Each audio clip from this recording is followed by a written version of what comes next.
एक बार पुनः स्वागत है हमारी YouTube चैनल फिजिक्स बाय पाली भारद्वाज में। कुछ टेक्निकल इशू की वजह से हम आप तक जुड़ नहीं पा रहे थे, इसके लिए मुझे खेद है। सबसे पहले आप सभी बच्चों को नव वर्ष 2022 की हार्दिक शुभकामनाएं। आने वाला साल आपके लिए खुशियों से भरा हो। 2022 क्लास 12th का जो बिहार बोर्ड का प्रोग्राम है वो जारी हो चुका है। आपका एग्ज़ाम फरवरी माह में होने जा रही है। लगभग 30 दिनों का आपके पास समय है और इस 30 दिनों का समय अंतराल में आप जो तैयारी करेंगे वो आपके लिए काफ़ी फ़ायदेमंद होगा। इस एग्ज़ामिनेशन को देखते हुए अब हम अपने चैनल फिजिक्स बाय पाली भारद्वाज के माध्यम से आप सभी बच्चों के लिए हर दिन एक नया प्रैक्टिस सेट के साथ साथ ऑब्जेक्टिव सीरीज लेके आ रहा हूं। आप हमारे चैनल से जुड़ के अपने एग्ज़ाम की तैयारी बहुत बेहतर कर सकते हैं। जिस प्रकार आप हमारे चैनल को प्यार दे रहे हैं, इसके लिए मैं आप सभी बच्चों को धन्यवाद देता हूं। आप इसी तरह प्यार देते रहें ताकि आपके लिए हम हर दिन नया वीडियो ला के आपकी एग्ज़ामिनेशन की तैयारी बेहतर ढंग से करवाने में कुछ मदद कर सकूं।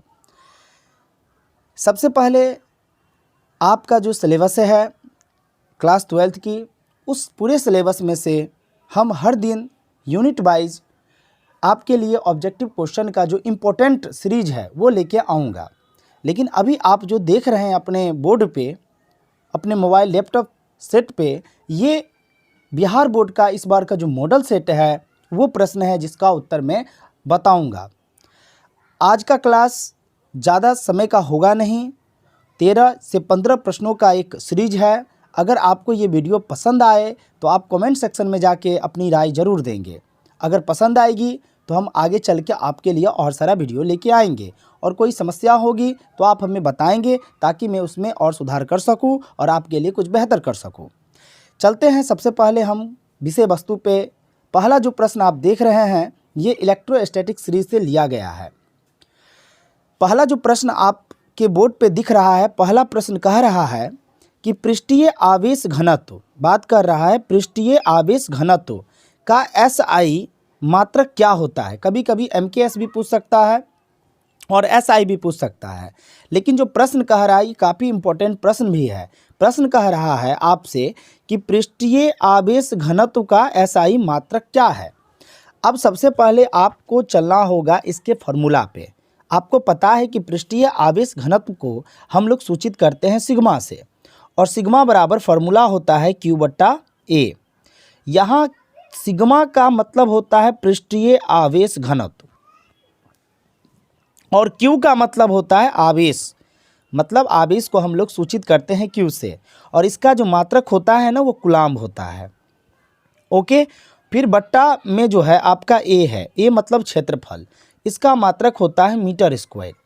ठीक है ना, यानी सिग्मा बराबर आप लिख सकते हैं, सिग्मा बराबर आप लिख सकते हैं Q/A, और आवेश का मात्रक कूलाम्ब हो जाएगा और क्षेत्रफल का मात्रक हो जाएगा मीटर स्क्वायर।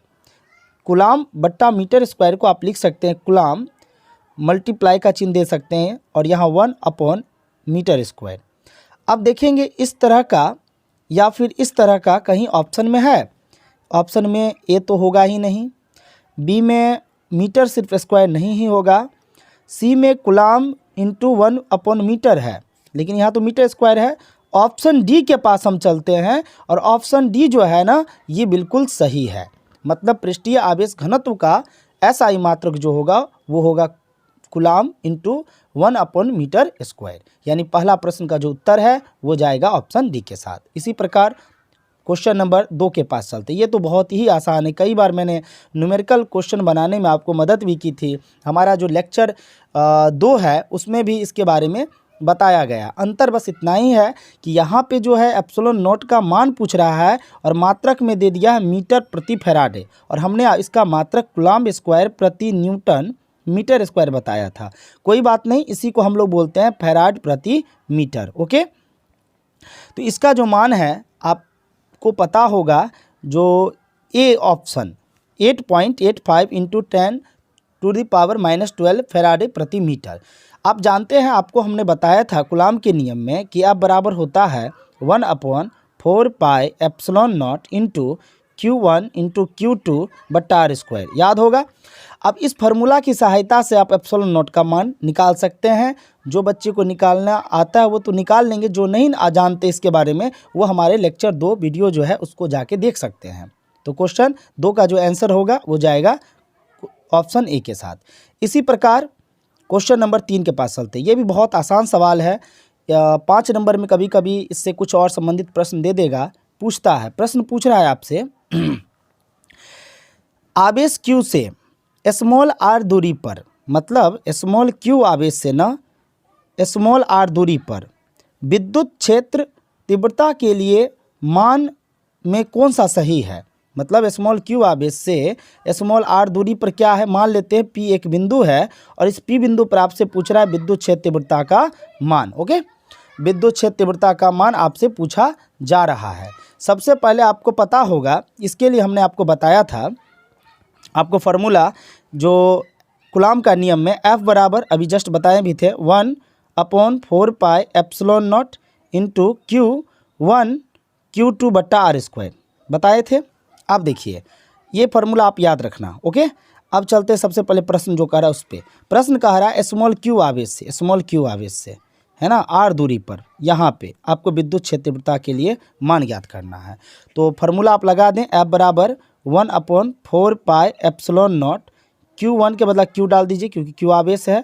और यहाँ पे अगर कोई आवेश न दिया हो तो आपको हम बताए थे कि मान लीजिए परीक्षण आवेश Q नॉट, और परीक्षण आवेश हमेशा क्या होता है, धनात्मक होता है। ऑब्जेक्टिव में पूछ देता है कि परीक्षण आवेश जो होता है Q नॉट का मान हमेशा क्या होता है, ऑप्शन दे देगा धनात्मक, ऋणात्मक, उदासीन, इनमें से कोई नहीं। तो याद रखना परीक्षण आवेश जब भी होगा ना, परीक्षण का मतलब टेस्ट चार्ज की बात मैं कर रहा हूँ, वो हमेशा क्या होता है, धनात्मक होता है। ये भी लेक्चर वीडियो दूसरा जो है या तीसरा में मैंने बताया था, देख लेना। ओके, तो यहाँ पे मान लेते हैं क्या है, तो Q नॉट चार्ज है। अब चलते इस पे, तो फार्मूला में क्या होगा, कूलॉम के नियम के अनुसार F बराबर 1/4 pi epsilon not Q into Q naught बट्टा आर स्क्वायर। ठीक है, और F बराबर आप जानते हैं विद्युत क्षेत्र तीव्रता में आपको हम बताए थे F बराबर होता है Q नॉट इंटू E होता है ना। फिर बराबर ये होता है F के बदला ये हम लिख सकते हैं, फार्मूला होता है, मैं बताया था। और इसको उतार लीजिए same to same 1/4 pi epsilon naught into Q naught बट्टा आर स्क्वायर। ठीक है, Q नॉट से Q नॉट क्या हो गया, कैंसिल हो गया, बच क्या गया, E बराबर 1/4 पाई एप्सिलॉन नॉट Q बट्टा आर स्क्वायर। देखते हैं इसमें कहाँ है, और ऑप्शन ए के पास नहीं जाएंगे, ऑप्शन बी देखिए, ऑप्शन बी में लिखा है ना E बराबर 1/4 पाई एप्सिलॉन नॉट Q बट्टा आर स्क्वायर, यानी क्वेश्चन नंबर 3 का जो सही आंसर होगा वो जाएगा ऑप्शन बी के साथ। ऑप्शन बी के साथ हम लोग जाएंगे, ऑप्शन बी जो है इसका राइट आंसर होगा क्वेश्चन नंबर 3 का। ठीक है डियर स्टूडेंट, अगर आपको कोई समस्या होगी तो आप हमें ज़रूर बताएंगे, ताकि मैं आपकी समस्याओं को दूर करने का पूरा प्रयास करूंगा। अब चलते हैं क्वेश्चन नंबर 4 के पास। क्वेश्चन नंबर 4 जो कह रहा है उस पर ध्यान देंगे। क्वेश्चन नंबर 4 कह रहा है किसी गोलीय पृष्ठ के अंदर यदि +Q आवेश रख दिया जाए, यानी आपका एक गोलीय पृष्ठ है और इसके किसी भी बिंदु पर क्या करते हैं, +Q आवेश हम रख देते हैं। फिर कहता है कि संपूर्ण पृष्ठ से, यानी पूरे पृष्ठ से निकलने वाला विद्युत फ्लक्स के लिए निम्नलिखित कौन सा सही है। इससे निकलने वाला विद्युत फ्लक्स का जो मान है इसके लिए कौन सा सही है। तो आपको पता है ये जो स्ट्रक्चर, ये डायग्राम जो आप देख रहे हैं, ये डायग्राम हमने आपको गॉस के थ्योरम में बताया था। और गॉस का प्रमेय कहता क्या है, फाई बराबर Q upon epsilon not. Okay, देखिए यहाँ पे ये तो है ही नहीं, ये भी नहीं है, स्क्वायर ये भी नहीं, ऑप्शन बी जो आप देख रहे हैं गॉस के थ्योरम के अनुसार हम लोग जाएंगे ऑप्शन बी के साथ, यानी चौथा का जो आंसर होगा वो ऑप्शन बी होगा राइट आंसर। ओके, अब हम चलते हैं क्वेश्चन नंबर 4 के पास। ये क्वेश्चन तो काफ़ी अच्छा दिख रहा है, आप कई बार आप बनाए भी होंगे, क्लास में मैंने कितने बार टेस्ट लिया था उसमें भी ये सवाल मैंने कई बार आपसे पूछा था। प्रश्न कह रहा है कि इलेक्ट्रिक डाइपोल, मतलब यहाँ पे है विद्युत द्विध्रुव के निरक्षीय स्थिति। ओके, विद्युत द्विध्रुव के निरक्षीय स्थिति में विद्युत विभव का व्यंजक क्या होगा। क्लियर, ये प्रश्न आपसे कह रहा है। अब आपको याद होगा हमने आपको बताया था एक तस्वीर, यहाँ तो पूरा हम नहीं बना पाएंगे, इस तरह से स्ट्रक्चर हमने बनाया था, याद है। स्मॉल r दूरी पर यहाँ पे P एक बिंदु था, फिर कुल डिस्टेंस हमने यहाँ से यहाँ का L लिया था, फिर यहाँ से L लिया था, यानी कुल डिस्टेंस टोटल जो दूरी था 2L हमने लिया था, है ना। इस पर -q आवेश था, इधर +q आवेश था, जो ये और ये बराबर, याद आ रहा होगा, कुछ हम बताए थे इस तरह से, ठीक है ना। और आपको एक और बात हम बता देते हैं, +q आवेश के लिए हमने निकाला था, +q आवेश के लिए मान निकाला था V1 बराबर 1/4 pi epsilon naught into q/AP। इसको इक्वेशन हम मान लिए थे फर्स्ट। इसी प्रकार V2 -q आवेश के लिए V2 बराबर 1/4 पाई एप्सिलॉन नॉट q/BP, ये -q आवेश, इसको इक्वेशन मान लिए थे सेकेंड। फिर टोटल जो परिणामी विभव जो होगा V बराबर हो जाएगा V1 + V2। अब क्या करेंगे, V1 का मान रख देंगे, V2 का मान निकाल देंगे। चूँकि तस्वीर में आप एक चीज़ देखिएगा कि BP जो है ना AP के बराबर है, ठीक है। अब जब इसको आप सॉल्व कीजिएगा तो टोटल जो इसका जो मान होगा, इसका जो इक्वल वैल्यू होगा, वो V बराबर कितना हो जाएगा, 0 हो जाएगा। तो इसका यहाँ जो पूछ रहा है प्रश्न में, विद्युत द्विध्रुव के कारण, क्या पूछ रहा है, विद्युत द्विध्रुव के निरक्षीय स्थिति में विद्युत विभव का व्यंजक क्या होगा। चलते पहले ऑप्शन के पास। ऑप्शन जो है शून्य है कि नहीं, जी बिल्कुल है। क्वेश्चन नंबर 4 का जो आंसर होगा वो जाएगा, सॉरी, क्वेश्चन नंबर 5 का जो आंसर होगा वो जाएगा ऑप्शन डी के साथ। ओके, ऑप्शन डी के साथ इसका जो है आंसर हम लोग लेके चलेंगे। ऑप्शन डी जो है इसका सही जवाब है। ओके, फिर भी कोई दिक्कत हो तो ज़रूर आप अपना दिक्कत को बताएं कमेंट सेक्शन में जाके। अपना जो भी प्रॉब्लम है प्लीज़ उसको बिल्कुल क्लियर करें। चलते क्वेश्चन नंबर 6 के पास। क्वेश्चन नंबर 6 जो कह रहा है कि आवेशित संधारित्र पर संग्राहक पट्टिका, ओके, संग्राहक पट्टिका और संघनक पट्टिका के आवेशों का जो योग है वो किसके बराबर होता है। ये बिल्कुल ही आसान प्रश्न है, इसके लिए कोई दिक्कत करने की बात नहीं। और इसका सीधा आंसर आप याद रखना, मैंने सॉल्व भी किया था, मैंने न्यूमेरिकल ही बताया था। इसके लिए जो इसका आंसर सीधे जाएगा शून्य के साथ, ठीक है। क्योंकि संग्राहक पट्टिका और संघनक पट्टिका के बीच का जो मान होता है, दोनों का जो योग होता है आवेशों के बीच का, वो कितना होता है, तो शून्य के बराबर होता है। बहुत सारे बच्चे कंफ्यूज कर जाते हैं अनंत के बीच में, तो ये बिल्कुल इसका आंसर मत दीजिएगा, ठीक है। इसका याद रखना कि आवेशित संधारित्र संग्राहक पट्टिका और संघनक पट्टिका के आवेशों का जो योग होता है वो होता है शून्य के बराबर। तो क्वेश्चन नंबर 6 का जो हम जाएंगे ऑप्शन ए के साथ। ओके, अगला जो प्रश्न आप देख रहे हैं सातवां जो प्रश्न है, ये तो आप समझ सकते हैं कि कई बार मैंने टेस्ट में, चाहे क्लास में, चाहे सुनने के क्रम में कई बार मैंने बताया है, बहुत बेहतर ढंग से इसके बारे में बताया है। लेकिन यहाँ पे क्या होता है ना, कंफ्यूज इस बात के लिए कर देता है कि जो जहाँ आप ए देख रहे हैं ना, वहाँ कभी कभी आई भी दे देता है। क्योंकि यहाँ पूछ रहा आवेश का डायमेंशन, आवेश का बीमा, डायमेंशन ऑफ चार्ज इज, क्या होगा इसका आंसर। तो इसका जो आंसर हम आपको बता देते हैं कि आवेश को हम लोग किससे डिनोट करते हैं, क्यू से। और क्यू बराबर क्या होता है, आई गुना टी, यानी विद्युत धारा और समय के गुणनफल को हम लोग क्या बोलते हैं, आवेश कहते हैं। और आप जानते हैं विद्युत धारा का जो डायमेंशन होता है ए होता है और समय का डायमेंशन टी होता है। और यहाँ आपसे डायमेंशन बीमा ही ना पूछ रहा है, तो आवेश का जो बीमा होगा वो ऑप्शन ए के साथ जाएंगे। या कभी कभी इसके बदला आई टी भी लिख देगा, कंफ्यूज मत कीजिएगा, आई टी होगा या ए टी होगा। तो ऑप्शन ए जो है बिल्कुल राइट आंसर है। इसी प्रकार क्वेश्चन नंबर 7 के बाद हम लोग चलते हैं क्वेश्चन नंबर 8 के पास। क्वेश्चन नंबर 8 कहता क्या है, इसको ध्यान में देखना है। क्वेश्चन नंबर 8 कह रहा है, निम्नलिखित में किस राशि का मात्रक वोल्ट बट्टा मीटर होता है, यानी वोल्ट अपॉन मीटर या वोल्ट प्रति मीटर इसको आप बोल सकते हैं। किस, यहाँ जो प्रश्न कह रहा है ना, निम्नलिखित में किस का मतलब यहाँ पे किस स्थान की बात कर रहा है, किस भौतिक राशि की बात कर रहा है। विद्युत फ्लक्स की बात कर रहा है कि विद्युत धारिता की बात कर रहा है कि विद्युत विभव की बात कर रहा है कि विद्युत क्षेत्र की बात कर रहा है, ठीक है। तो निम्नलिखित में किस राशि का मात्रक वोल्ट बट्टा मीटर होता है, या वोल्ट प्रति मीटर होता है, या वोल्ट अपॉन मीटर होता है, ये आपसे प्रश्न में पूछ रहा है। तो इसके लिए आपको हम एक फार्मूला बताए थे विद्युत क्षेत्र तीव्रता में, ई बराबर याद होगा minus d V upon d x बताए थे। यहाँ v का मतलब हो गया विभव और विभव का मात्रक क्या होता है, वोल्ट होता है। ओके डियर, अपॉन x यहाँ दूरी है, दूरी का मात्रक मीटर। तो इसका जो मात्रक होगा हम जाएंगे ऑप्शन, देखें वोल्ट मीटर पूछ रहा है ना, और ई मतलब होता है विद्युत क्षेत्र, तीव्रता, यहाँ तो विद्युत क्षेत्र तीव्रता कहीं है नहीं, विद्युत फ्लक्स है, विद्युत धारिता है, विद्युत विभव है। जी हाँ है, विद्युत क्षेत्र है, इलेक्ट्रिक फील्ड है। तो ऑप्शन डी के साथ हम जाएंगे। 8वां क्वेश्चन का जो आंसर है वो ऑप्शन डी के साथ जाएंगे। ओके, अब चलते हैं क्वेश्चन नंबर 9 के पास। क्वेश्चन नंबर 9 तो बिल्कुल आसान है और प्रश्न कह रहा है कि अपेक्षिक परावैद्युता का मात्रक क्या होता है। अभी हमने बताया था इस वीडियो में, अब कहाँ बताया था उसको थोड़ा दिमाग लगा के सोचना है और इसका आंसर आप कमेंट सेक्शन में देंगे ताकि मुझे भी पता चल सके कि कितने बच्चे हमारे वीडियो को देख रहे हैं। इसका जो राइट आंसर होगा वो राइट आंसर आप ज़रूर देंगे। जो भी आंसर आपको लगेगा उसका जवाब आप ऑप्शन के साथ हो सकता है तो आंसर भी लिख के बताएंगे। ओके, अब चलते हैं क्वेश्चन नंबर हम 10 के पास। 10 क्वेश्चन नंबर भी बहुत ही आसान है, कहीं से कोई दिक्कत नहीं होने वाला है क्वेश्चन नंबर 10 के साथ। क्वेश्चन नंबर 10 में कह रहा है, दो समान धारिता सी वाले संधारित्र को समांतर क्रम में जोड़ने पर, क्या कह रहा है, दो समान धारिता यानी दो धारिता C1 C2 है और दोनों का जो मान है क्या दिया है, C दिया है। ठीक है, इसका भी मान C दिया, इसका भी मान क्या दिया है, C दिया है।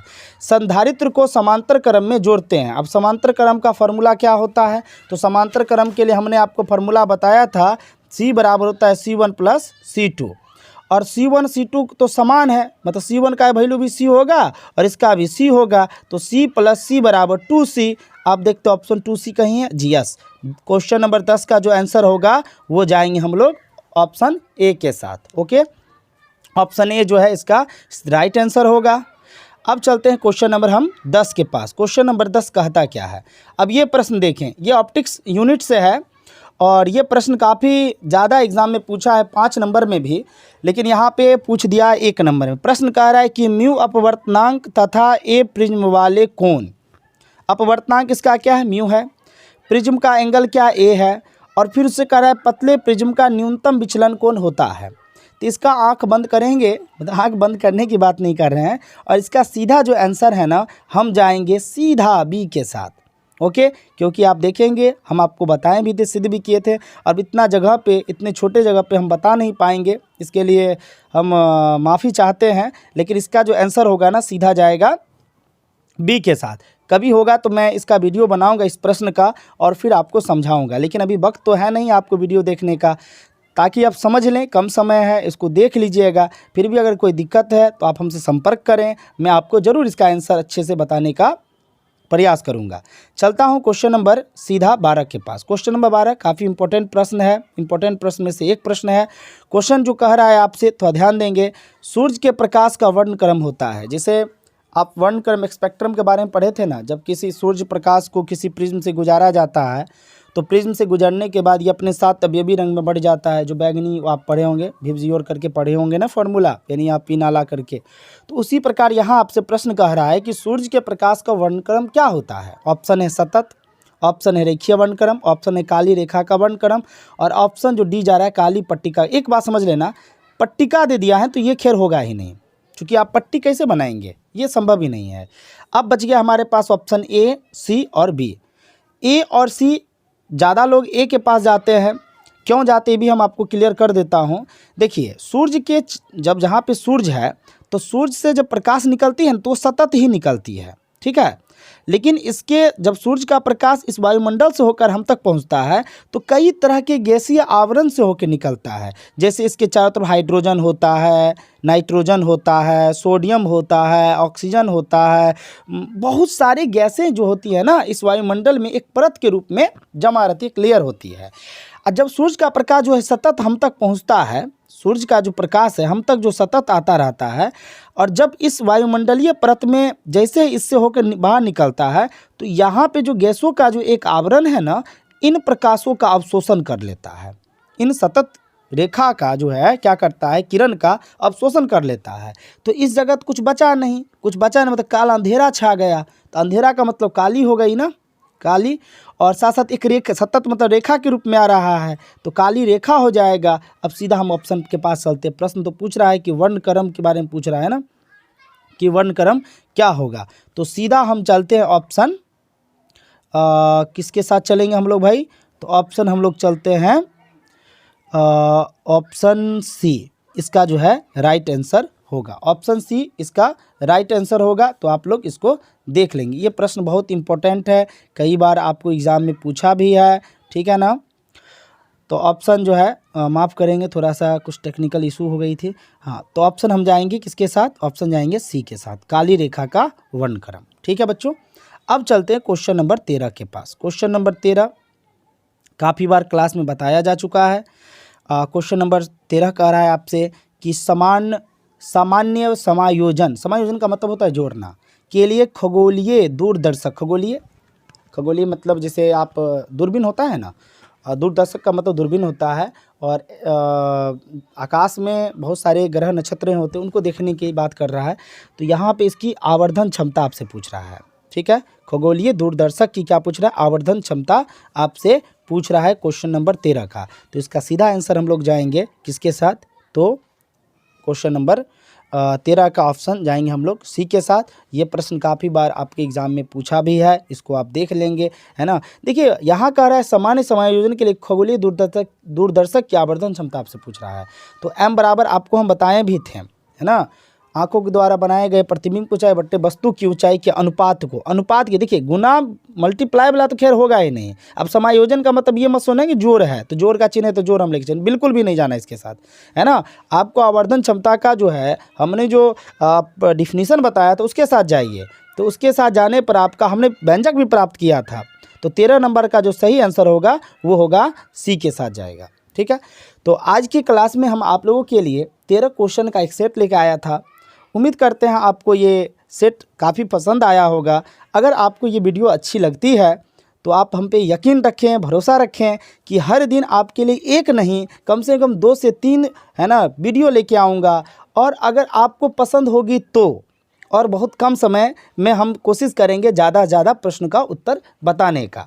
तो आप कमेंट सेक्शन में जाके हमें ज़रूर बताएंगे कि आपका ये क्लास कितना अच्छा लगा और आप क्या हमसे चाहते हैं, ताकि नेक्स्ट क्लास में आपके लिए हम और सारा वीडियो लेके आएंगे। आज के लिए इतना ही। आप अपना ख्याल रखेंगे, पढ़ाई लिखाई अपनी जिस तरह से जारी है उस तरह से रखेंगे। धन्यवाद।